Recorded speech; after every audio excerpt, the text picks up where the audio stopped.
There was a little girl, and she had a little curl right in the middle of her forehead.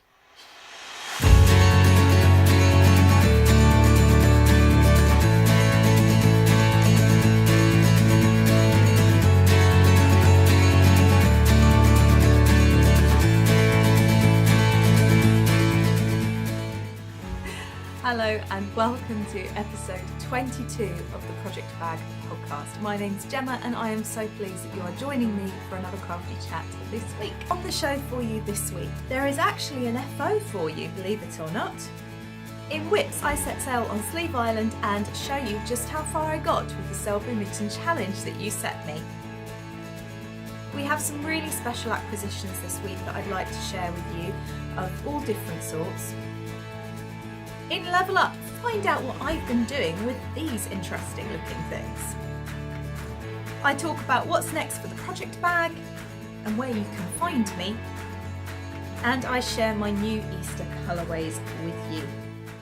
Hello, how are you? It's so nice to be sat down with you again today. I'm not sure if you can tell, but it is beautifully sunny. It's a gorgeous spring day. Yesterday I ventured out for the whole day without a coat. It is episode, I think I said 21, I think it's actually episode 22 at the top of the episode, so I'm off to a cracking start, aren't I? All right, let's try this again. Welcome to the podcast. This is episode 22 of the Project Bag podcast, my podcast about crafting, knitting, crochet, bit of sewing, yarn dyeing, whatever crafty thing I'm up to that week, and as you can probably tell already, a fair bit of nonsense. So you will be pleased to know that it is business as usual this week. I have already fluffed up the start of this 3 or 4 times. I am probably going to leave most of it in because time is short. I got stuck in traffic last night, so I'm recording this on Friday morning and it's meant to be out by 4 o'clock this afternoon. So there we are. If you are new to the podcast, thank you so much for giving me a try. I wish I could say it's normally more professional than this, but honestly, no, this is about right. This is about what you can expect. It is a fairly multi-craft jewel, mostly focuses though on knitting and crochet, which I know completely undermines what I've just said. But yeah, hopefully there'll be something here for you that you can enjoy this week. To returning viewers, thank you so much for coming back. I really do appreciate it. I feel more than ever like I'm getting to know so many of you now on a more personal level through the Ravelry group, linked just down below. Join it if you haven't already and get the chatter going. And through comments on the podcast through Instagram, and I am so looking forward to all the opportunities I'm going to have to catch up with you in real life in 2019. So yeah, so thank you very much for coming back. I also want to say thank you for your patience this week, because obviously I had last week off. I'll go more into that and how it all was and everything I'd like to share with you about that a bit later on in the podcast. We'll keep to the usual format.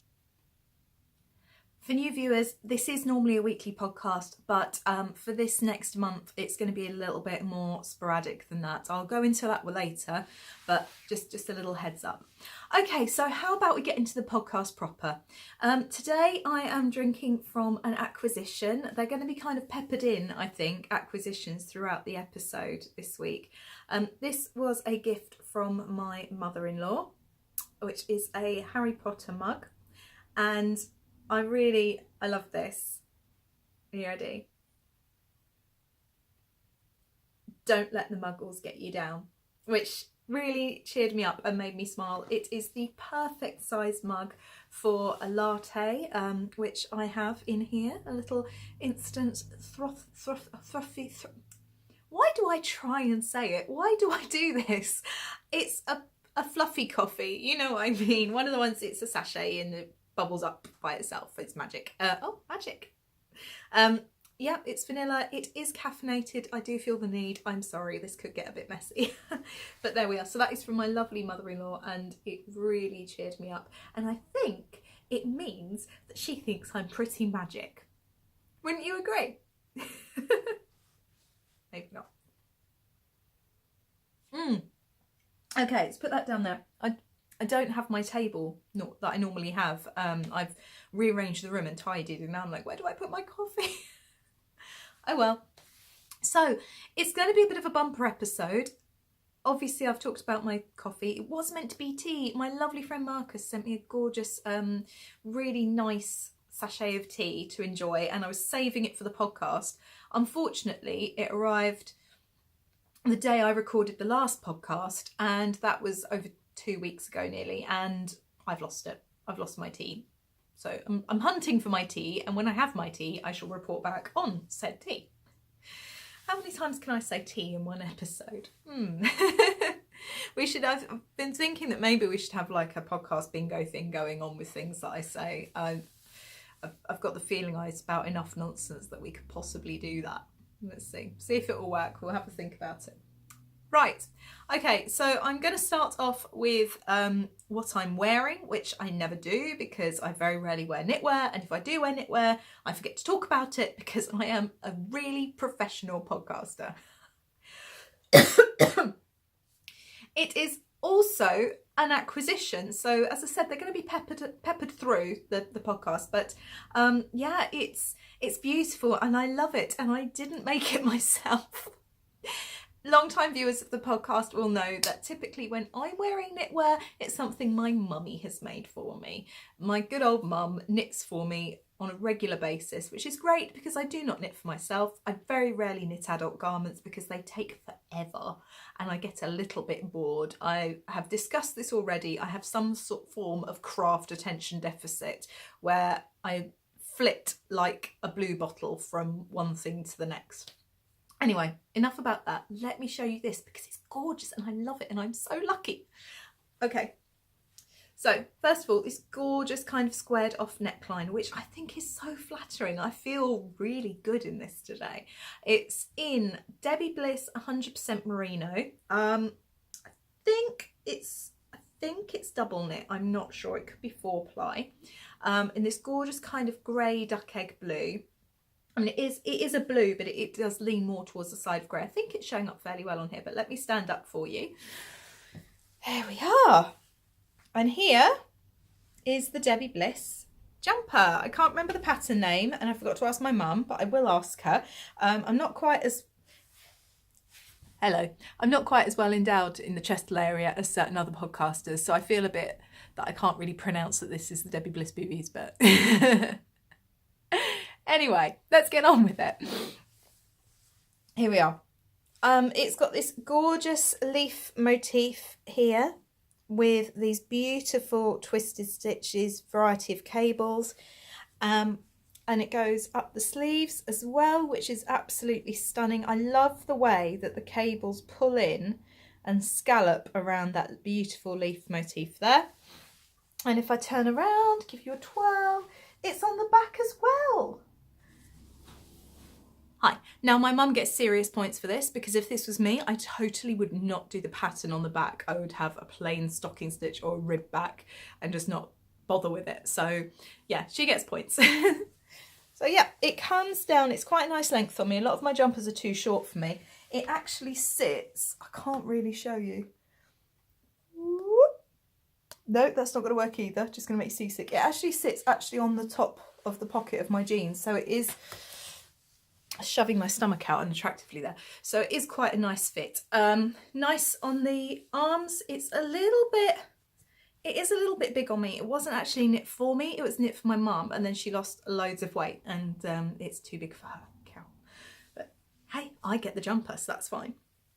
And I absolutely love it. I'll try and get the pattern information if I can, and I'll put it down in the description at a later date.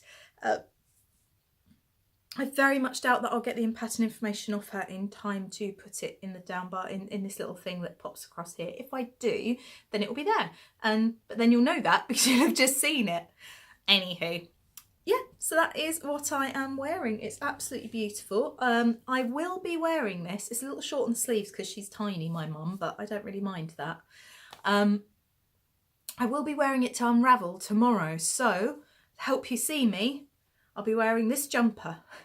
And it's quite warm, so I may not be wearing a jacket, so it'll be even easier to spot me if you are going to unravel and would like to come and say hi. Do come and say hi. I might be a bit like, hi, because I'm really shy in real life, but just ignore that. Talk to me about yarn. we could do hugs if you want hugs, that's fine, or just sort of wave if you're not that keen on the whole hugging thing, and it would be absolutely lovely to see you. So this is what I'll be wearing, and I just have to show you one more time because it's beautiful. Ta-da! I really like, actually, I think it's because of the cables here, it does cinch in at the waist. There is no waist shaping to speak of, and it is a little bit big on me. I'm toying with the idea, actually, of, because it's knit flat and then seamed, I am toying with the idea of unpicking this and then seaming it slightly differently so it cinches in just a little bit more. But I don't know. It might just look lovely as it is. Yeah, absolutely beautiful. Love it. Thank you very much, Mum.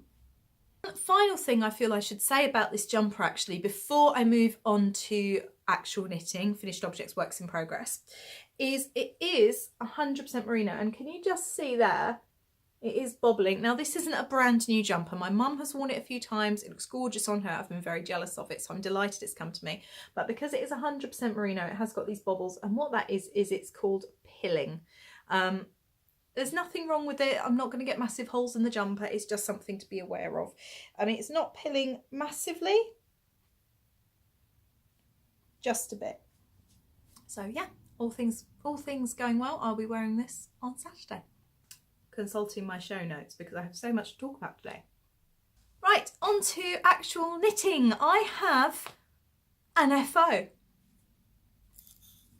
But there are ends because, you know, that's the level of professionalism you get with me, is you get ends poking out. Let me, hang on. I'm going to try and poke one end in, but I don't know why because the other end's out.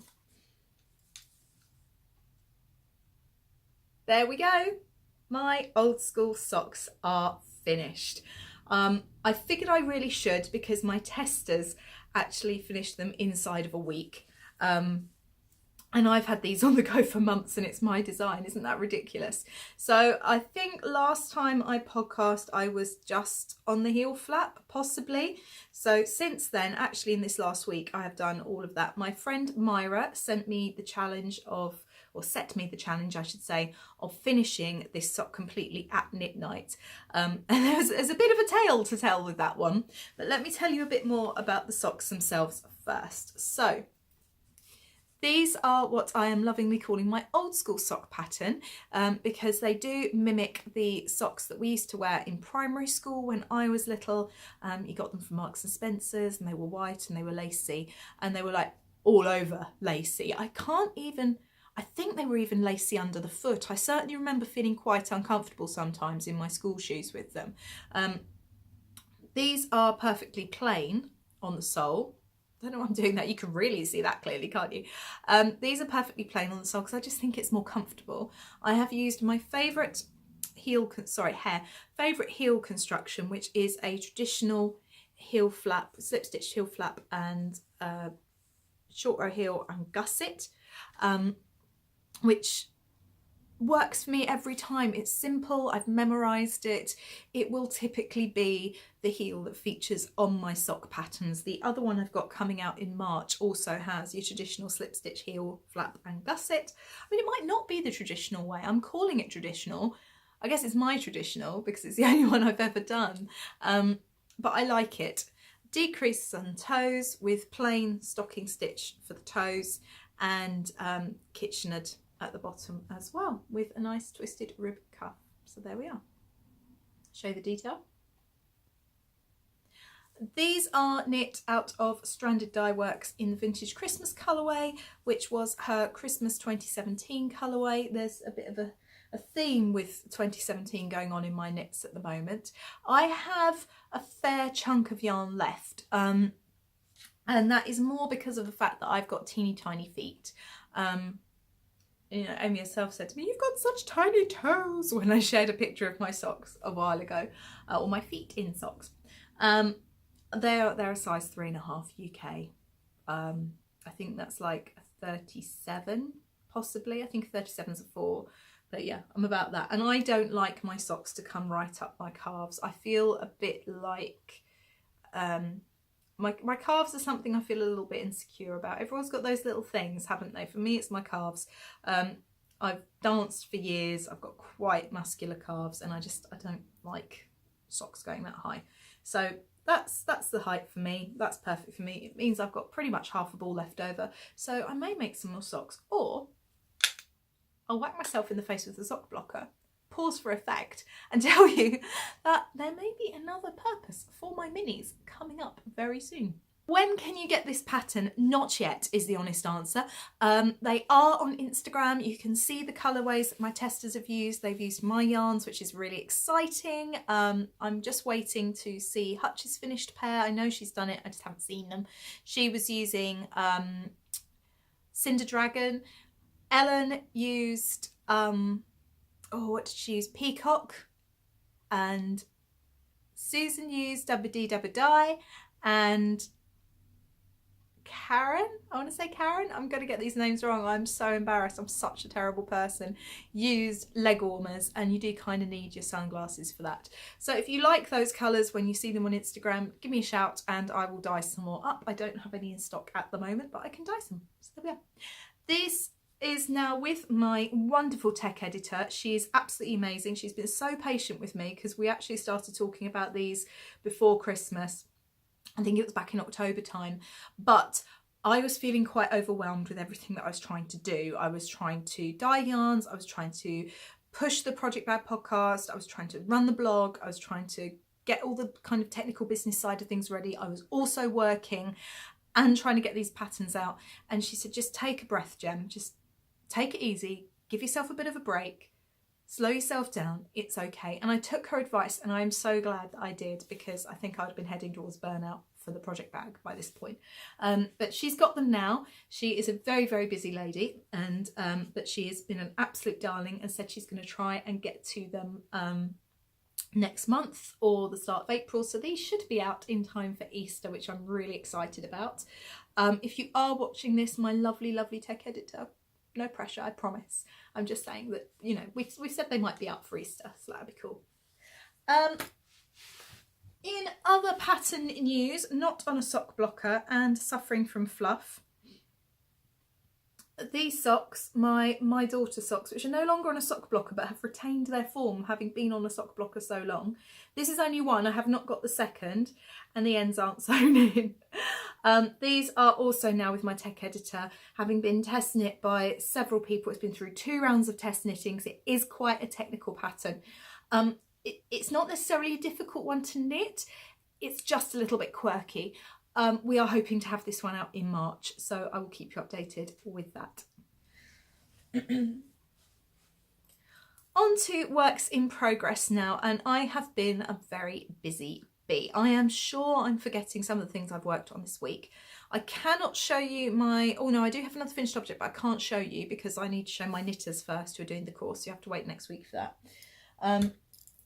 I have been putting work onto my Dragon Hill Studio sock. You can see where I think I'm going to cut for the out the way.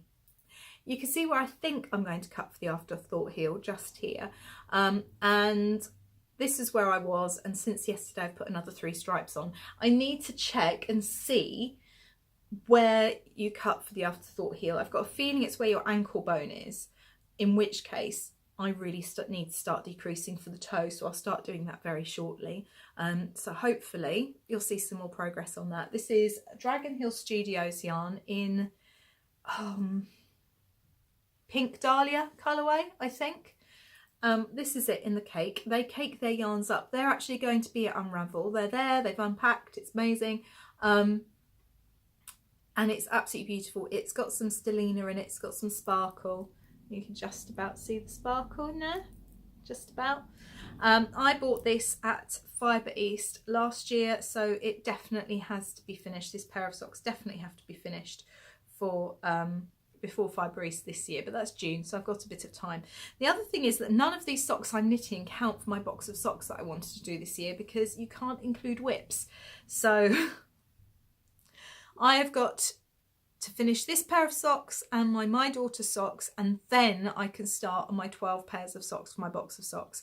So I'm really not sure I'm going to make it this year after all, although I did say this is the year of the box of socks. And far be it from me to set a random goal and then not achieve it. That is living in one of my sock size project bags. This is one of the first ones I made. I absolutely love it. I kept it for me because yes, I'm that person. Stripy inside, spotty outside. It is interfaced and it is box bottom, so it does sit up, but as it's well over a year old, I mean, I'll start showing you how these wear. The smaller ones don't have padding, the bigger ones do. As I said, as it's a year old, it has started to be a bit floppy. It still fits everything perfectly. It still sits up quite happily. It's just a little bit loved now. I think it's useful to see how bags hold up to use, don't you? There we are. Fitting in there. Hurrah! My next work in progress that I can show you, and I'm sure I've forgotten some more, is my Drops Design jumper. I have, hello, as you can see, I have set sail on Sleeve Island. I'm not sure if I can call this Sleeve Island though, on account of the fact it's not stocking stitch, it's lace.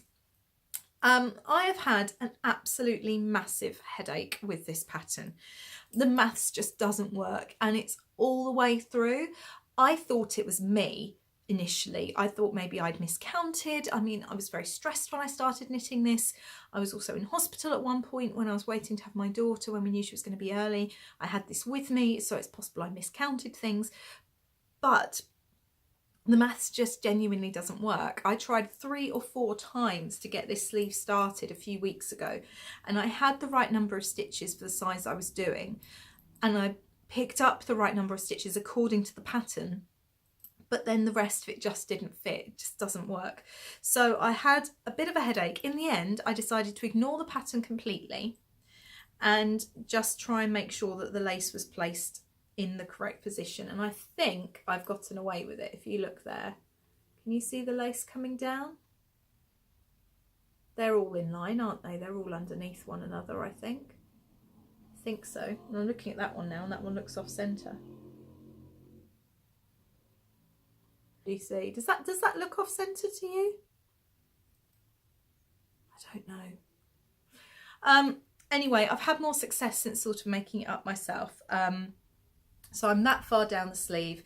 The sleeve is about half your arm length. So I've got about that much more to go. I've got about the same again on that sleeve, and then I'll be on this sleeve. The idea is that it is finished by next week when I go and see my grandma, because it is meant to be her birthday present. It was meant to be her birthday present in 2018, having been intended originally for her Christmas present in 2017, but I didn't start it till November. I think that was a bit ambitious. So there we are. I am using yarn from my local yarn store, Hop Stitch and Jumper, which is 100% cotton in the Coast colourway. I have not alternated skeins because I didn't realise it was hand painted and thought it'd be just more variegated than that in the way the commercial yarns are. So it's got this rather interesting pooling. I must admit, I don't mind it. I quite like it. I think maybe because in my head I know it's called the Coast colourway, and it reminds me of, you know, the bits of sand that you get when the tide's starting to go out. So you've got, yeah, that variation there. I think it's really lovely. I don't know if it was the best yarn to use for showing up the lace particularly well. We'll see when it's actually on a body. I will model it for the next podcast before I give it to my grandma, so she's just going to have to be patient. But now I'm looking at this, I'm really worried that that is off centre. Okay, folks, at this point, do I pull it back? Or do I just go for it and finish it off and hope for the best? It's one stitch. And by the looks of things, it's not even one stitch all the way around, because that looks absolutely perfect to me. That one. Can you see the line goes straight up? And that one, the line goes straight up. It's that one. Line goes up and off to the side. I don't know.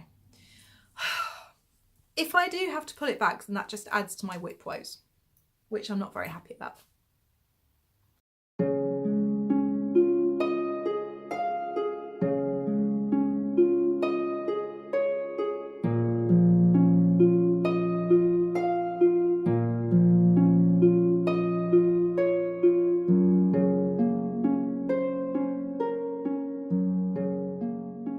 Next, you set me the challenge of completing the first star on my Selbu mitten by the next time I podcast.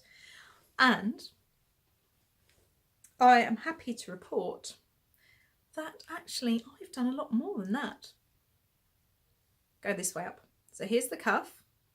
That's where I was when I asked you how much you thought I should do by next time. There's the first star. There's the second star. I am actually up to the decreases for the top of the mitten, meaning I have about 6-7 rounds to go ish. So hooray, go me! Thank you very much, everybody. Thank you for challenging me. It really held me to account. It really made me pull my finger out. I actually picked this up a day or 2 days before I was planning to podcast. I picked it up on the Tuesday and I just powered through. And once I got to here, I thought, I wish I could do a bit more. Maybe do a bit more, maybe do a bit more. And I ended up almost finishing the mitten. And I definitely wouldn't have done that if you guys hadn't challenged me to complete a certain amount by the podcast. So thank you very, very much. You've really helped me. Now the bad news. First of all, I have that much to do and a thumb with that much grey yarn.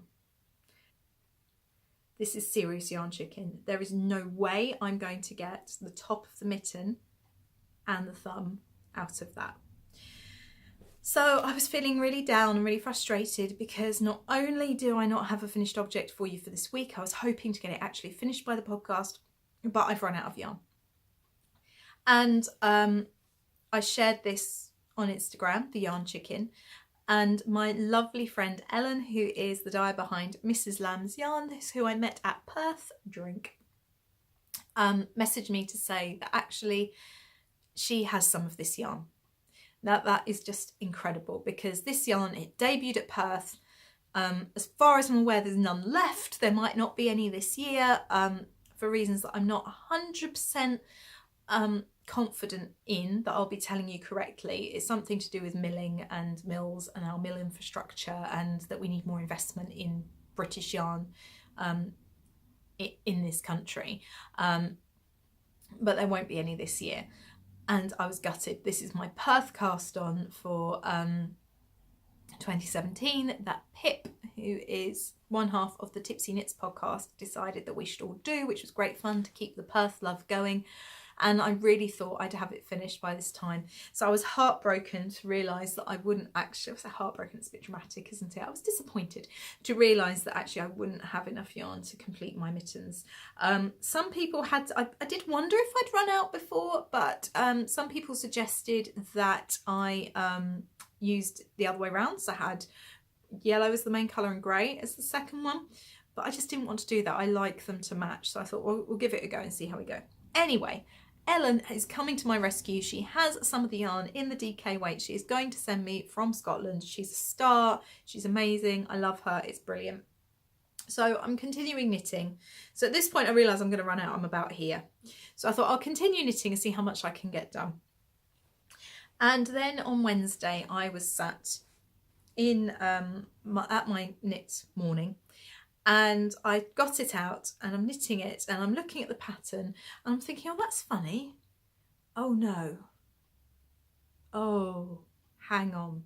Because as I was flicking through the charts to see if I got the instructions to picking up the thumb, and then I realised that there was a second chart mirrored from the first, which I knew about, but I was in such a mad rush to get the first one done that I didn't think.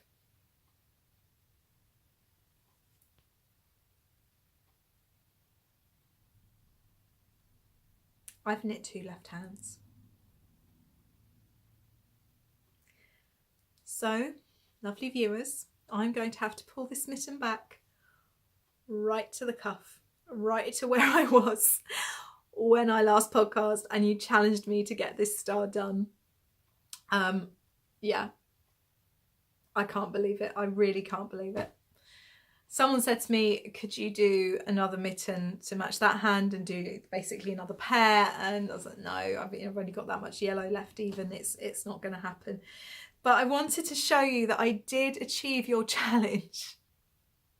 I sent a picture to my friend, hoping for some sympathy.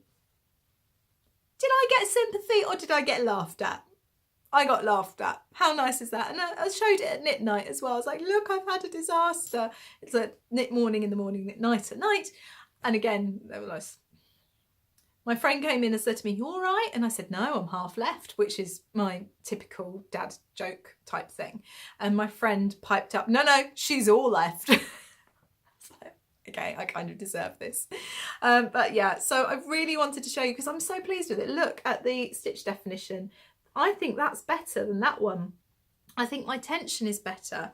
I think the actual definition of the whole thing is better on this one than on this one. And I was so close to finishing and now I've got to rip it back. So that's why it's off the needles, because actually I'm using the same tips. Same tips as I was using for this one. So that is off the needles. It's going to be pulled back. I'm not looking to put forward to pulling it back. It is quite a rustic yarn. It is very woolly. It doesn't scratch your wrists at all, which is lovely. I can wear them. But I'm not looking forward to trying to untangle it because it is the sort of yarn that will grab onto itself. And yeah, a little bit heartbroken. Big bit heartbroken. So, podcasters, I'm the podcast, I'm podcaster, you're the viewers. Podcast viewers, let's have this week's challenge, shall we? Do I finish a sleeve on this for next time? Do I pull back the mitten and re-knit it for next time? Do I get my sock snake finished for next time? You know, let me know what you'd most like to see. I'm willing to bet you are sick to the back teeth of the sight of these whips now. I have so many going on. They've been going on for so long. I was so excited to potentially crack some and get them off the needles and have them to show you. But the best laid plans of mice and men and Gemmas, as we have discussed before, gang after glay.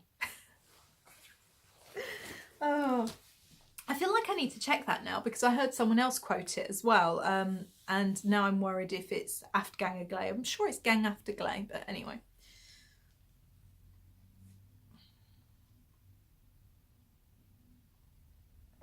So that is it for works in progress. I am gutted not to have my mittens finished. I wanted to have them for Unravel. As it is, I've got this beautiful jumper my mum made and gave to me. I just love that neckline. For Unravel, I've got that to wear. I had hoped to knit myself a jumper to wear for Unravel. I actually started it before Christmas. No, Christmas Eve, I think it was. Yeah, it was Christmas Eve. I started the Weekender for the 16 weeks of Weekender Cal. I've got no further. It is just a little thing on the needles at the moment. There is no point in me showing you. So obviously I'm not going to have that ready to wear tomorrow. But yeah, I am hopeful. I'm kind of straying into other sections now. I might be going to Edinburgh after all. Yeah. So maybe I will have a weekender to wear at Edinburgh. Maybe I'll have my Selbu mittens finished to wear at Edinburgh. Maybe I'll just be wearing all the knits and going, look, I actually finished stuff for Edinburgh. Still baby Arthur's penguin and bring that with me. Look, I finished things. I don't know. Oh, I don't know. I think I needed some more coffee.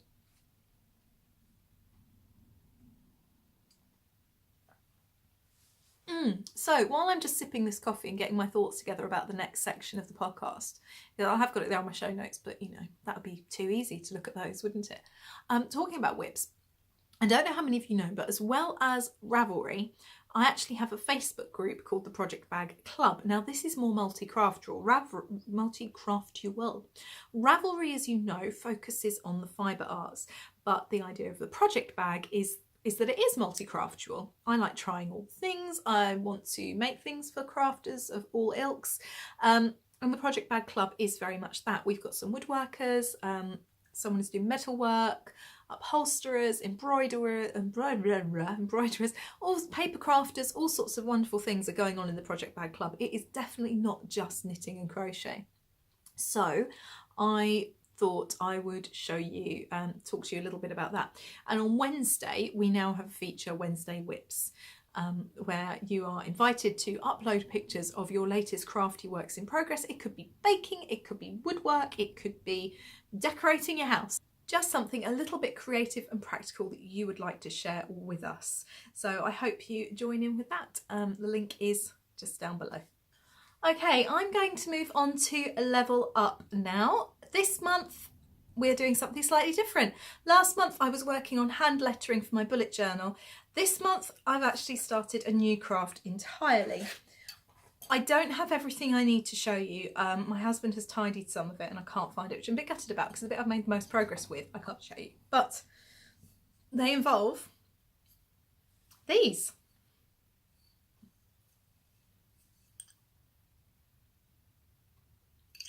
Any guesses as to what I've been doing? I have been trying my hand at wood carving. My granddad was a chippy, not a fish and chip shop owner, a carpenter. He made so many wonderful things during my lifetime. I've got a rocking chair over in the corner which you would have seen if you watched Vlogmas, and he made that. He made the lampstand that's behind the rocking chair. He made me a beautiful doll's house which is upstairs. He made a custom cooker hood. He built houses, boats. And he made the most incredible rocking horses. I don't have any pictures. I'm trying to get hold of some because I'd love to show you. So he did carving and wood turning and general chippy things, making banisters and staircases and all sorts of wonderful things like that. So in the area where I'm from, there are actually several houses that he's built and buildings that he's had a hand in making. And it's lovely. It's absolutely lovely. And my husband, in the summer, after we lost Lara, started to take an interest in woodwork. And my grandma was absolutely delighted because no one in my family, my granddad had 2 sons and obviously 2 sons-in-law, and none of them have shown an interest. So she was delighted and gave my husband my granddad's chisels, which have needed a little bit of love and a bit of cleaning up because obviously my granddad, he died when I was 18. I'm now almost 32, so that's quite a gap. 14 years, is that right? 14 years, and they hadn't been used in a while.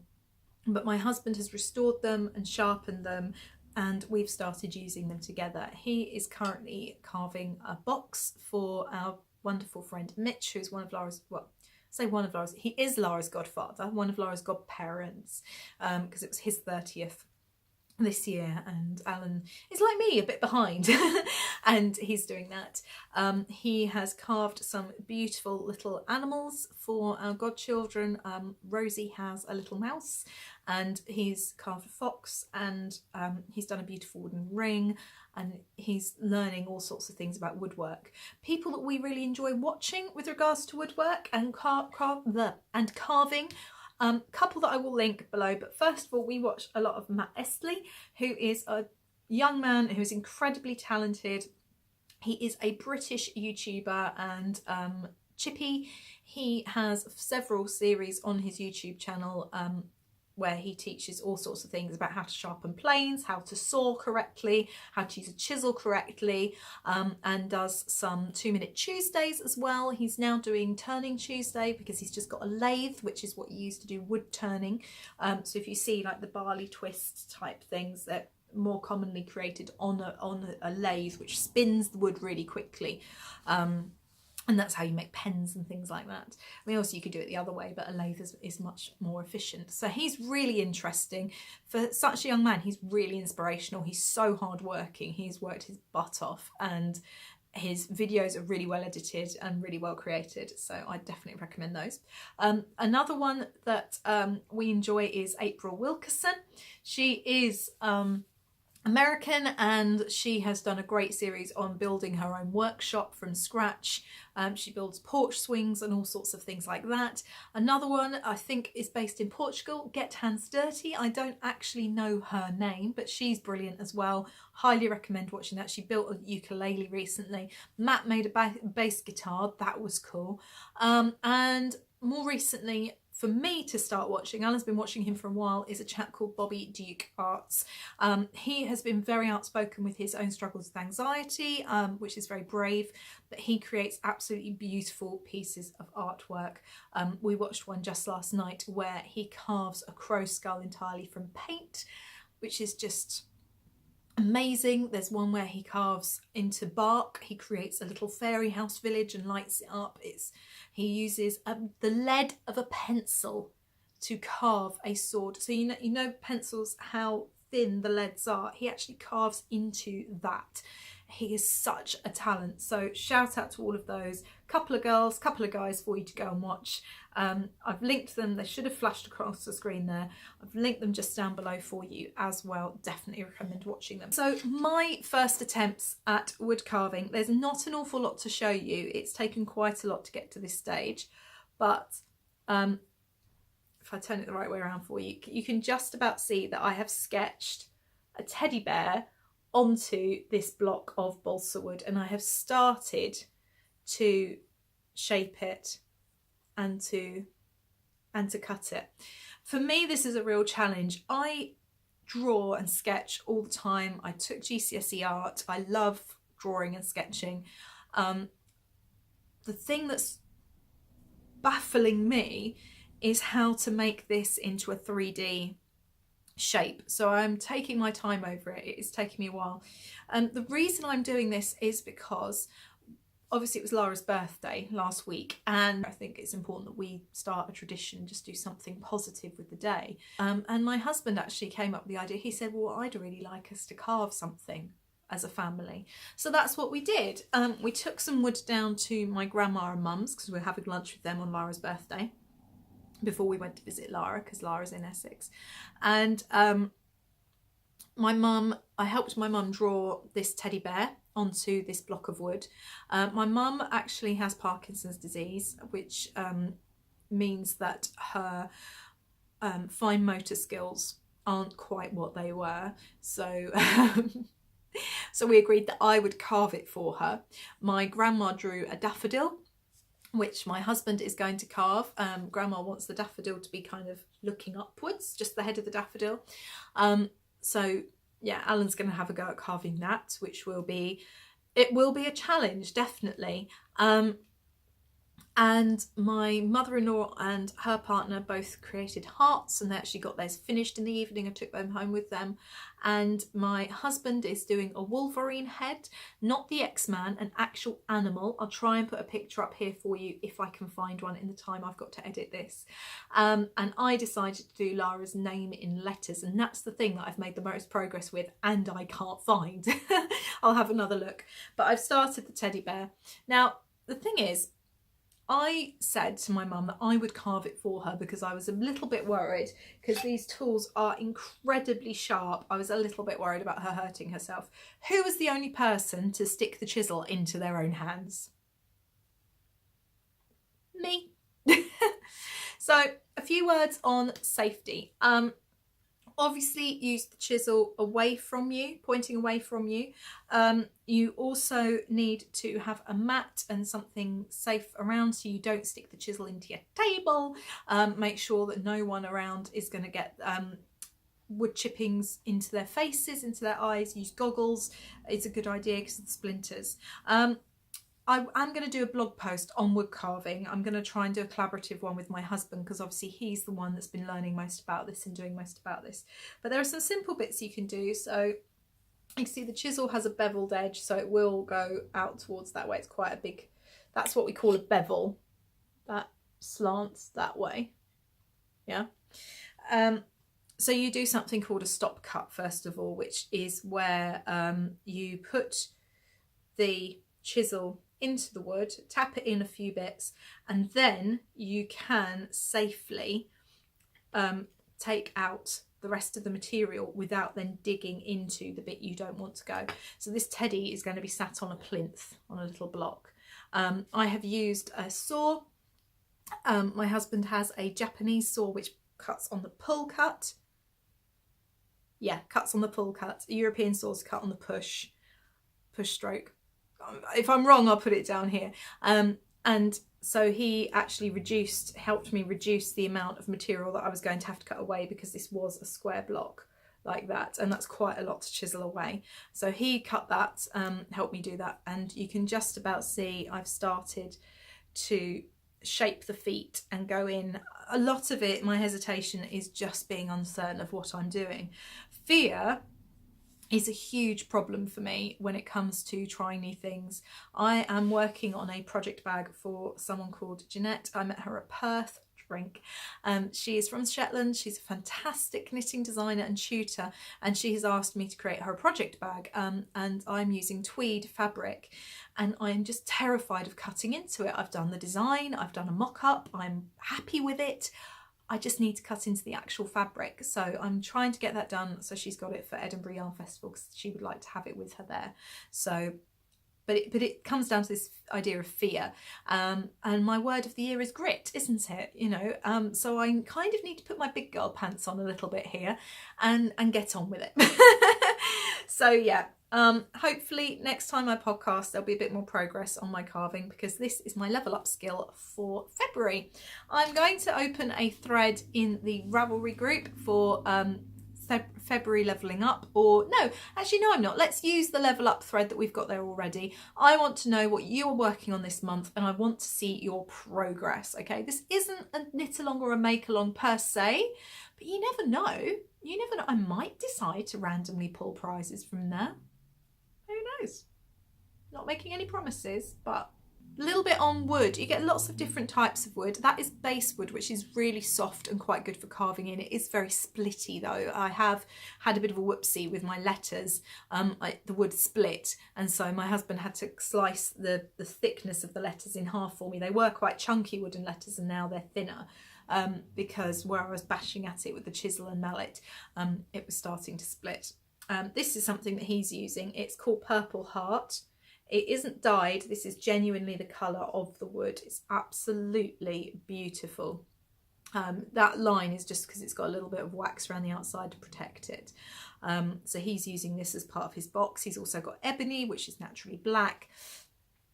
And you've got, in wood, you've got the sapwood on the outside, and then you've got the heartwood on the inside. So I'm learning loads, and I really recommend, even if you've got no interest in doing woodwork yourself or carving or anything like that, honestly go and check some of these channels out, you know, particularly Bobby Ducart's, Matt Esley. They are fantastic, the work they do. Yeah, I'd love to hear what your levelling up is for February. I've got one last thing to talk about with regards to level up, and it's to do with knit-alongs as well. We have the fan club knit-along going on in the Ravelry thread. It is nearly time to launch my second knit-along of the year. This again is going to be a long knit-along. I am planning on running long ones this year, not necessarily running short ones, giving plenty of time for people to join in. My level up for March is going to be lace knitting. And I mean proper Estonian Shetland lace knitting, the really fine stuff. So there will be a lace along starting on the 1st of March. It was going to be towards the end of March, but I've come up with a bit of a crackpot idea. Put your drinks down so you don't spill them, okay? Swallow so you've got nothing that you can choke on.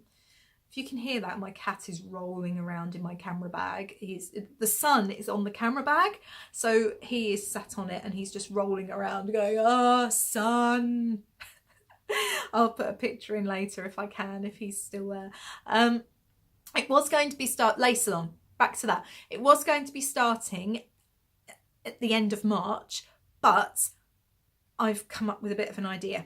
All right, so just to be clear, you're not drinking anymore, you've put your knitting down, you're not going to drop any stitches, put your crochet hook down, put that needle in the embroidery thread, don't stab yourself with it, okay? Sitting down, nothing to spill.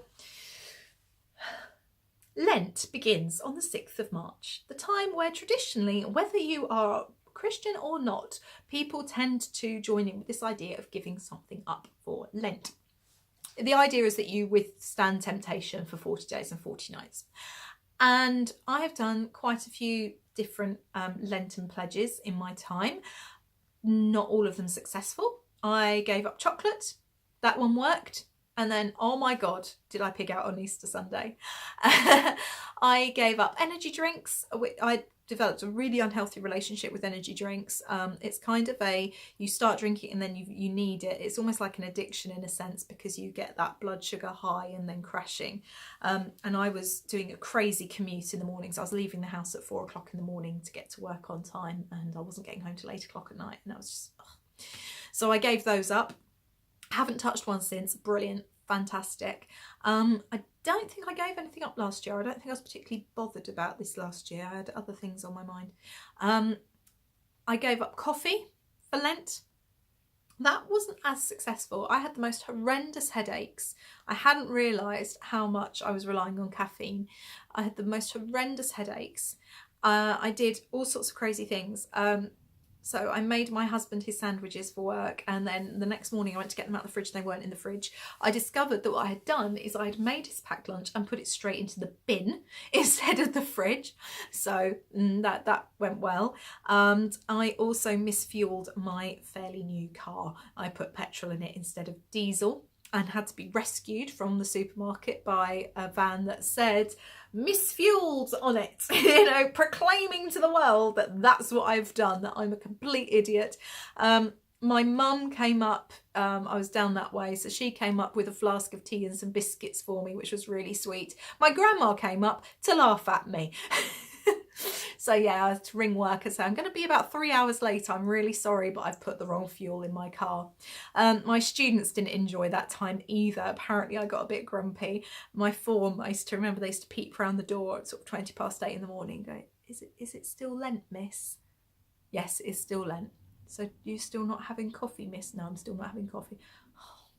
And every day they asked, is Lent finished yet, miss? So goodness knows how much I needed my coffee. Yeah, so I mean, I haven't continued to give that up. Obviously, I have drunk coffee since. I do enjoy it, but I don't drink it anywhere near as much as I used to. This year for Lent, I'm giving up casting things on. Yeah, that's kind of the reaction that my friends at Knit Night had. I actually got more laughs than when I said I was experimenting with minimalism, which is going well, by the way. Yeah. And one of my friends who set up our Knit Night, she's a fantastic woman, an amazing knitter. She just knits like the wind and then uses the most beautiful colours. I'm always so inspired by what she creates. Said to me, why would you take away the most fun part? And it's that thrill of casting something on. Why would I do this? Well, you know how many whips I've got, and I just want to get some finished. My friend Ellen, Mrs. Lamb's Yarns, is thinking of joining me. It starts March the 6th, and she said, but what about the lace along? I want to join in with that, because she knew it was coming. It was kind of her idea. She said, can we do a lace along soon? And I said, well, we'll just have to bring the start date forward. We are debating whether or not to have a massive cast on party on the night of March the 5th, just to cast on loads of things so that we don't cast on. I don't think that's actually going to help, because for me, it's the thrill of casting something new on. So if I cast on 6 or 7 things on March the 5th, I'm still going to want that thrill of casting something new on during those 40 days of Lent. So I don't really see that will actually be a benefit at all. But yeah, so I don't know if anyone fancies joining me on that crazy thing. And I know we've just had the Crack Those Whips cow, and it isn't going to be a knit along or anything like that. I'm just giving up casting on new things for Lent. I am starting to feel slightly desperate. It is already the 22nd of February, and I'm thinking, oh, can I cast this and this and this on before it starts? So we will see. So to come back to what I was talking about, the second knit along of the year was meant to be starting at the end of March, beginning of April. Obviously, I don't want that to happen now because I want to join in and I can't cast on new things. We're bringing it forward to the 1st of March, is a lace along. Now, stipulations. You can work any lace pattern. We are looking at 4-ply or thinner, so fingering weight or lace weight. The idea is that you stretch yourself and try something you've not done before. So if you are an experienced lace knitter, maybe try a new technique, maybe try a new pattern, maybe lace from a different country. There are several ways in which you can win prizes for this. I am going to see, I know some of you are a bit like, oh, we can only have one post in the finished objects for the Harry Potter, for the fan club knit along. It's a bit more about that. There are loads of opportunities for this one. So let me see if I can get this straight. Cast on date of the 1st of March, not before. That's when it actually starts. So yeah, cast on date of the 1st of March. You get, so if you even cast on and enter into the chatter thread, you get an entry. So that's fine. Casting on is an entry. Finished objects, you get another chance to win a prize. If you use my yarn, my lace weight yarn, then you get an extra entry as well. You get an extra point. And it's going to be like that. I'm not sure if it's going to be on a point system or a chances to win system, like draw from, separate people out. It's going to be a bit of a kind of nightmare admin wise, but I'm pretty sure I can manage it. I'm good with Excel. And you're thinking, but Gemma, you don't have any lace weight yarn. Oh, but I do. I haven't got any to show you yet because it is still soaking, ready to have its final wash and be shared with you next week. But I am launching for spring and summer my very first lace weight base. It is 80% merino and 20% silk. It is soft, it is scrummy. You get 800 odd meters in a skein, so you get loads. It's actually really good value for money because yarn is done by weight, not by yardage or meterage. So 100 grams of my DK weight costs the same as 100 grams of my sock weight. One is 225 meters, the other is 425 meters, and the same with the lace weight. It is the same price, and you're going to get 800 meters. So you see the difference there. So it's really, really good value for money, and I am launching it in my next shop update in March. You do, as I said, you do get extra points if you knit with my yarn. It's not compulsory. You do not have to. You can use stash. You can use another dye you've been desperate to try. That's absolutely fine. It's just if you would like to knit with my yarn, then you get another entry. Okay, so you've got chatter thread entry, my yarn entry, finished objects entry. I know Ellen wants to join in with this. I'm thinking of talking to her about seeing whether she wants to do it together, like a collaborative knit along, although that would discount her as well from being able to do it. So I'm going to talk to her about that first and see. Having said that, she'll probably watch this before I get a chance to talk to her about it. So I'm sure I'll find out. Yeah, I am going to be releasing these in some kind of what I consider vintage classic lace colorways. We are talking soft colors, we're talking semi-solids, not variegated, so they really show up those beautiful lace patterns. I'm going to be trying Estonian lace. I have a beautiful book that I shared in another podcast episode. I'll put the link down below for that one because I can't go and get the book and show you now. So that's the next knit along. All right, so what's new with the project bag? Lace weight yarns, another knit along. With the fan club Cal, there is a chatter thread and there is going to be a finished objects thread. My knit alongs, craft alongs, make alongs so far have been every finished object counts as an entry. I am changing that this time. One finished object post per person. You can post multiple pictures, multiple projects, but just on one post. However, and it's because it's several months long, however, I will be drawing randomly for little mini prizes from the chatter thread at various points during the year. Okay, so the first time I'm going to draw prizes will be the first week of April, and I'll be drawing from these first 3 months within the chatter thread. So any posts that have gone between when we started and the 31st of March, those people will be entered to get a mini prize. And then the next one I'll do will be June time, and that will be April and May you get to draw from, and then it will be, you get the idea. So there are multiple options, and then when we do the final draw, there's going to be, for the proper prizes, there'll be one from the finished object thread, one from the chatter thread. I will confirm that with you. So it's really worth getting in on the chatter, really worth having a conversation. The more you talk to each other, the more opportunity you've got of winning. Show us your progress. I would love to see the progress you're making as well. Comment on each other's, share yarn ideas, pattern ideas. I have started a Pinterest board. When I figure out the way to link it properly, I will link it for you. And I have gathered knitting patterns on Pinterest from various different things: Harry Potter, Game of Thrones, Outlander,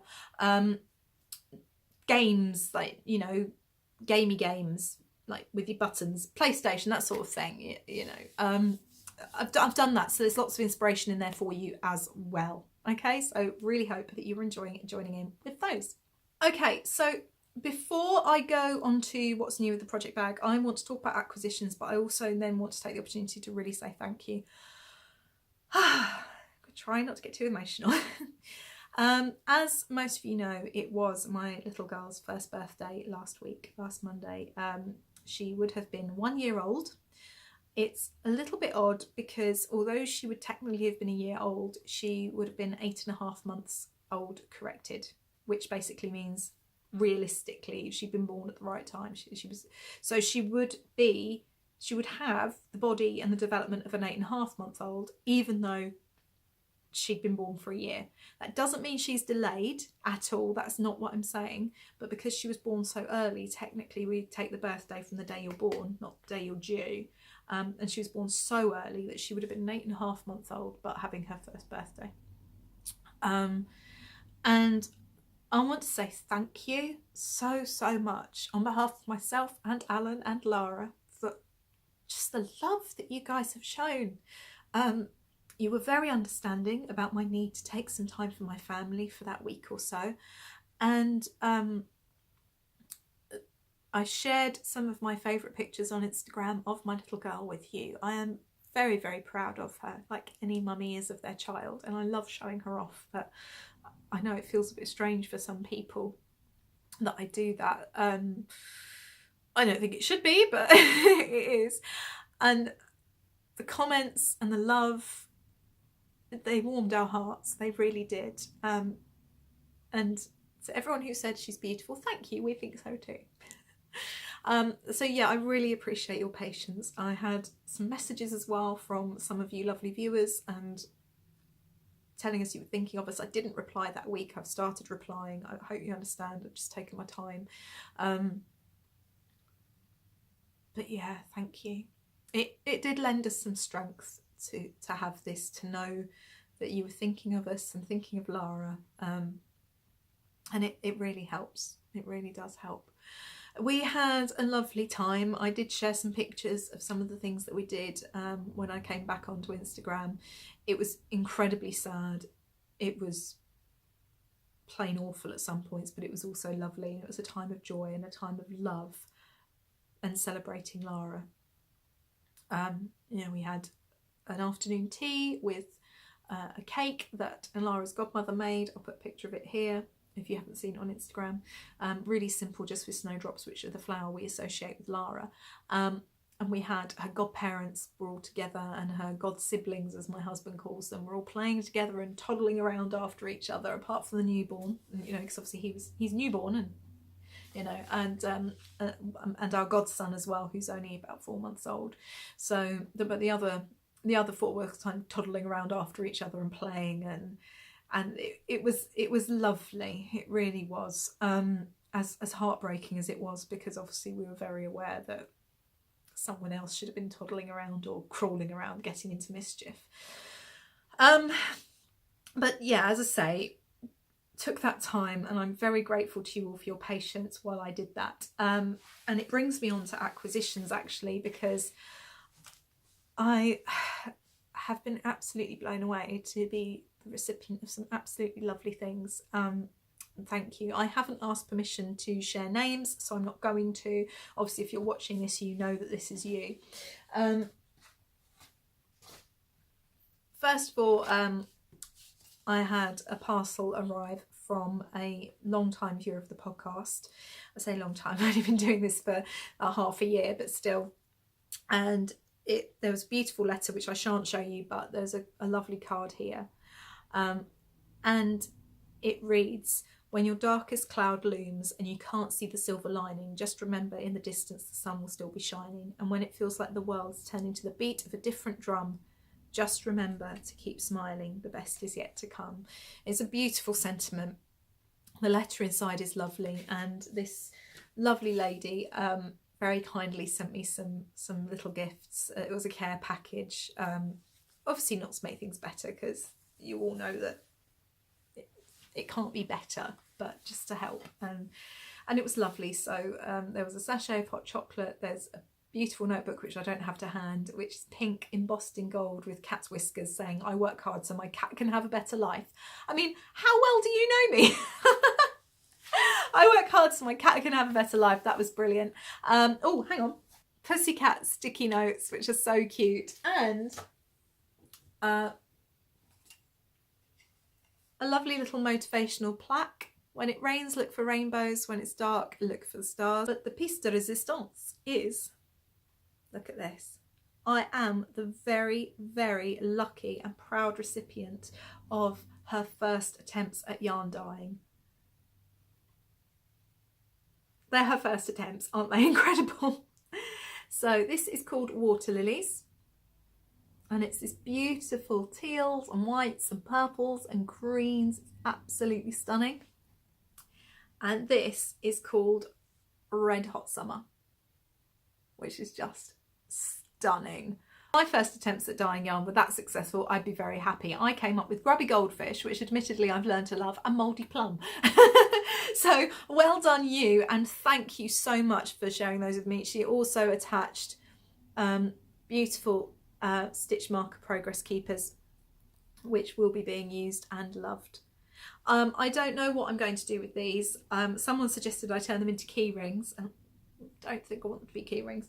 I don't know where the other mini thing is. Oh, it's my sock. But I'm thinking this might have to become, it might have to become a granny square or a cozy memories or something along those lines, because I am beginning to have yarns that actually really mean something to me as well. And these mean so much. I'm so honoured that you have chosen to send some of your first dyeing to me. It's lovely. They're beautiful. I cannot wait to see how they work up.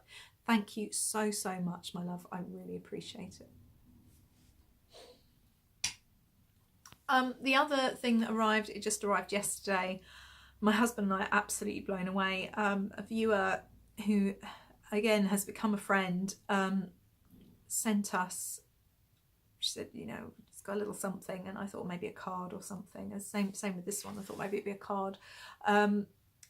Sent us a rose called Tranquility. I'm going to put a picture. It's not going to be a very good picture because I took it late at night, but I'm going to put a picture here of what it's going to look like. And that arrived for us yesterday, and that's going to go in the garden and be treasured and watch it grow and bloom. And we will think not just of Lara, but of this viewer and her family as well when it blooms, which should just be wonderful. So thank you.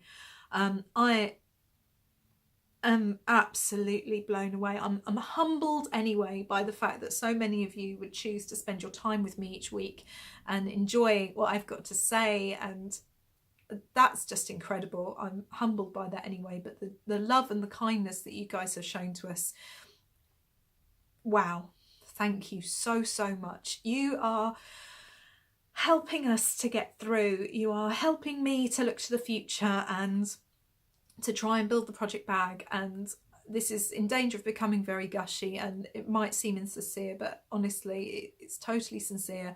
I really don't have the words to express how much it all means. And to that end, the messages that you've sent with regards to, you know, messages of encouragement when I revealed that I have to leave my day job last week, or last time I had to reveal that I was leaving my day job, and the messages of support and encouragement to say, you can do this, the project bag's great. I can't begin to tell you how much that means.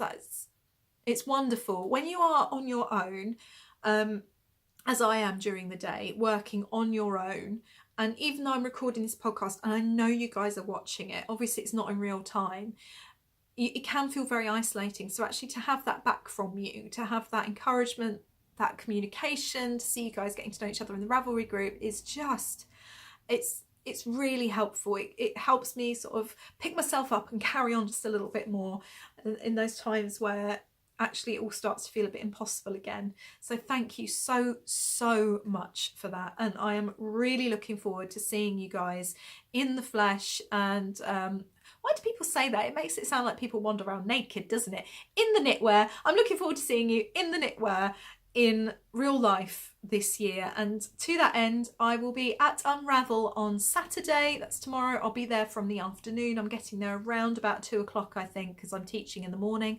I'll be there for the whole afternoon, and then I am thinking very seriously about going to Edinburgh Yarn Festival.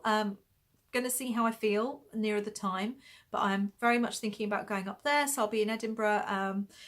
Keep an eye on my Instagram, because I might post, if I am up there, see about having an informal knit and natter if anyone wants to drop in. That could be really fun.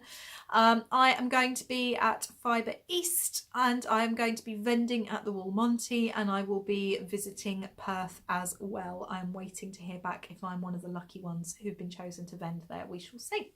So there will be lots and lots of places where you can see me in person. The final thing I want to say with regards to all this, obviously, thank you for the messages of support and encouragement and belief in the project bag. I just wanted to share a couple of the ways that you can help me to make a success of this, if you so choose, without spending a penny. I mean, obviously feel free to buy my yarn and my bags, that would be wonderful, but there are lots of ways in which you can support me and help me. Sharing my posts from Facebook, commenting on Instagram if there's something you particularly like, and obviously subscribing to the podcast is a real help, and hitting like on the videos helps me get seen a little bit more as well, if you genuinely like them. You know, don't feel you have to like it if you think it's a particularly rubbish episode, but yeah, those are all ways in which you can really help me.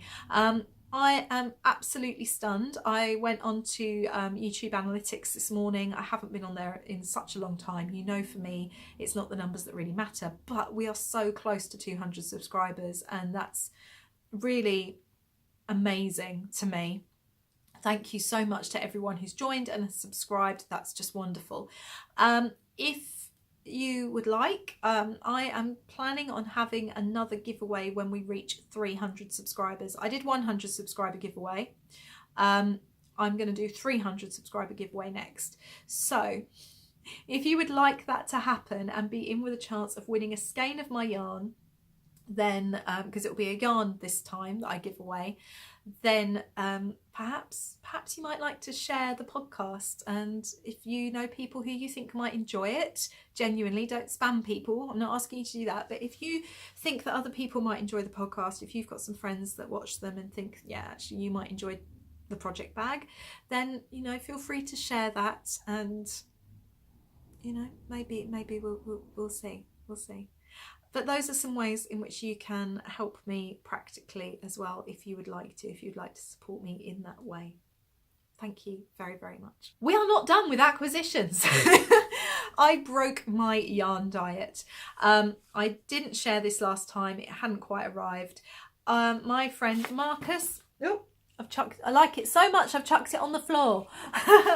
My friend Marcus is dyeing yarn. He is called Fiberpunk on Instagram. He has the Fiberpunk podcast. He's only recorded one episode so far. Record another one, Marcus. I want to watch it. He shared just a few weeks ago that he had found some skeins of his Christmas colourway that he'd forgotten to list. And I saw it, and I saw the name, and it had to happen. This is, ladies and gentlemen, Santa's Boudoir. I think I got it for the name more than anything. I mean, I love the colours of the yarn. It's certainly not something I'd normally go for, but it's really beautiful.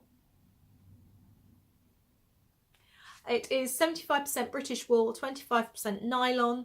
Comes from British sheep, British farmers, spun in the UK, dyed in Glasgow. A hard-wearing yarn, sure to keep you warm in the most inclement weather. Hand wash only. Santa's Boudoir. So thank you, Marcus. There we go. And that came with that lovely cup of tea that I have lost. Then earlier this week, my husband had a couple of days annual leave, and he said, why don't we go and check out the local flea market? I'm like, really? Okay. You'll never guess what I found there. They had no idea what they were selling. Wooden sock blockers. Really quite good quality wooden sock blockers. I saw them on this stand. And I said, oh, you've got sock blockers. And they went, what are these? What are you talking about? And I said, well, they're sock blockers. They genuinely had no idea what they were selling. And look, they've got these really cute, slightly odd looking sheep on them as well. So the lady who owned the store came back, and I thought, right, I'm going to try not to seem too excited by them. I don't want to, you know, push up the price too much. And I said, well, how much are they, please? Because I'd like to buy them. She said, oh, they're £1.50 each. I went, brilliant, thank you, handed over the money. And then she said, what are they? You don't know what they are. What? So yes, I have a pair of wooden sock blockers that actually fit my feet for the princely sum of £3. Brilliant. What a find. My fingers look really, really weird there, don't they? That's not a good look. So I gave them a quick impromptu demonstration of how sock blockers work. I showed them me showing off one of my socks on the YouTube channel and explained to them why you do that. And it just blew their minds. They had no idea. I don't know where they'd got them from. I suppose it's secondhand stuff perhaps, or they've gone into charity shops themselves, or they've been given things from friends and family, but she had no idea what it was she was selling. So thank you very much. I have these beautiful sock blockers. So it just goes to show jumble sales and flea markets are well worth a visit. Okay, we are on to the final segment of the podcast now. I realise it's been a really, really long one. It's pushing an hour and a half. Thank you for bearing with me if you have so far. I want to talk to you a little bit about what's new with the project bag. As you know, I have given up my day job. I've been forced to give up my day job because of issues with PTSD. I am really taking stock, and what's new is that there are going to be more courses, there are going to be more day courses, there are going to be more crafts being taught in my local area in Kent. So if you are in Maidstone or the surrounding areas, do keep an eye out and see what is coming your way very soon. The blog is back, obviously. You can find out all the details about what's happening with the project bag on the blog as well. I do usually keep them quite separate, but this time the blog and Instagram and the podcast are kind of echoing each other a little bit. Obviously vending at Woolmonty in June. I am thrilled to also say that my project bags are going to be available in my local yarn store for purchase. So if again you're in the Maidstone area or you ever drop by, do pop into Hop Stitch and Jumper. It's a wonderful store. It is a charity. It's a business run by a charity which gives opportunities to people who wouldn't otherwise get them, and gets people with learning disabilities trained up, gives them work experience, gives them the opportunity to actually get a proper job afterwards as well, which is something that there's just not the provision for. It's a fantastic charity, and obviously if you support that yarn shop, you are supporting that too. So that's what's coming up. I am, as I've said, planning on possibly going to Edinburgh, so come and see me there, and Unravel, see me there. What else is coming up? Obviously the podcast is continuing, and I have got some new bases coming out. Obviously the lace weight base is coming out, and I have some new colourways to share with you. I have been busy dyeing my spring into summer colourways, and I'd like to share them with you now. These aren't prettily skeined, they are fresh off the airer, and as such they've been twisted without being skeined nicely, so they're going to look a bit like spaghetti, but oh, this one that's not too bad. Here's the first one. I have no name for this yet, but I think it's really lovely. It is a kind of gradient yarn, and it goes from this deep dark green here right up to the white here, which is pretty much undyed. And yeah, really like that. Then I've got my Easter colourways, my spring into summer colourways. None of these actually came out as I was hoping, but as far as happy accidents go, I really like them. Here's the first one. So you can see these pinks, corals, peaches, the mints, and the turquoise all playing together nicely there. Really like that one. Then we have, and this one is a bit like yarn spaghetti, so you have to bear with me, this beauty. It is moody and bright and gorgeous and just all the things. I really like this one. I'm going to really struggle to put this one in the shop. I want it for myself. And as you can see, the purples and the tones in there. Just turn it. From there, I have dyed my first speckled yarns. Now these really are skeined terribly. As I said, they're straight off the airer. They haven't been untangled yet. So you've got spaghetti. But Look at those. Aren't they fun? So again, purples, pinks, turquoise on a lemon base, which I just think is so much fun. Let me untwist it, because it's not twisted very well anyway, is it? Let's be honest. There we are. I think that is really fun and will knit up so prettily. Just love all these different colours within it. I have 2 skeins of that. Now these were dyed together, but they actually look slightly different. Same again. So what do you need if you've got a pretty variegated or speckled yarn that you're thinking of maybe putting into a shawl project or alternating it with something else? You need some semi-solids, don't you? And that is what I have done. So we have this one, which is very much like lavender ice that I had on my Aran weight. We have a slightly less variegated lilac-y colour. We have lemon, semi-solid. And we have this gorgeous corally peach as well. So we've got those beautiful semi-solids to go with. I think they go really, really well. And these will be available, and these will be available in my shop update at the end of February, beginning of March. Right, that is it for today's podcast. If you've stuck with me for all this long time, thank you so, so much. I really appreciate it. I know it was a bit of a long one. I know it was a little bit emotional in the middle there as well.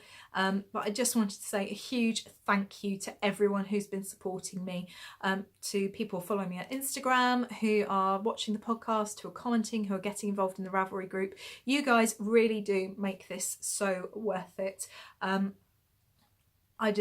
I can't thank you enough, honestly. You are amazing. Hopefully I'll see some of you at Unravel. If not, have a lovely knitty week. I hope you get some knitting done. Hope you get some nice weather if it's coming your way. I've said about how beautifully sunny it is out there, and now it looks like it's going to chuck it down with rain just in time for me to walk and teach my crochet class. Hooray!